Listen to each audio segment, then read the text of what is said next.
ডাকসুতে হেরে গিয়ে বয়খর জাকসু চাঁদাবাজরা আজ হয়ে উঠেছে ক্ষমতা পিপাসু।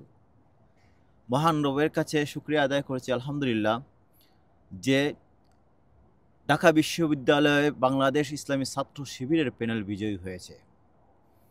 আমি মনে করি এ বিজয় শুধু শিবিরের নয়, এ বিজয় ঢাকা বিশ্ববিদ্যালয়ের সকল ছাত্রছাত্রীদের, এ বিজয় শহীদ আবরারের, এ বিজয় ২৪শে জুলাইয়ের ছাত্র আন্দোলনে বাংলাদেশকে স্বৈরাচার মুক্ত করতে যারা শহীদ হয়েছিল, এ বিজয় তাদের।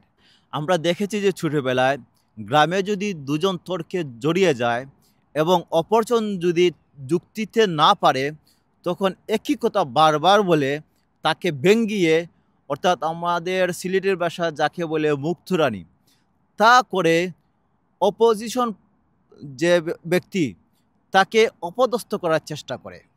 ঠিক একই পদ্ধতিতে জামাত শিবিরের সাথে কর্মদক্ষতায় না পড়ে স্বৈরাচারের দোসর আওয়ামী লীগ, ছাত্রলীগ, তারা বাংলাদেশ জামাত ইসলামী এবং শিবিরের উপর তারা একই দায় বারবার দিয়েছে, সেটি হলো রাজাকার রাজাকার।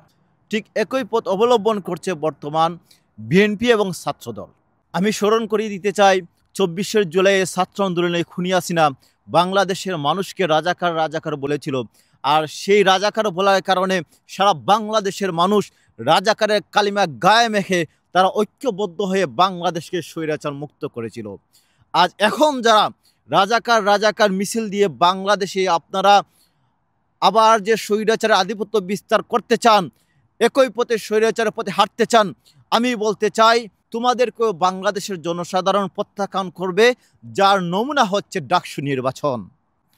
তাই আমি বলবো, কাদা চুরাচুরি না করে আসুন আগামীর সমৃদ্ধের বাংলাদেশ ঐক্যবদ্ধ হয়ে গড়ে তুলি। ধন্যবাদ।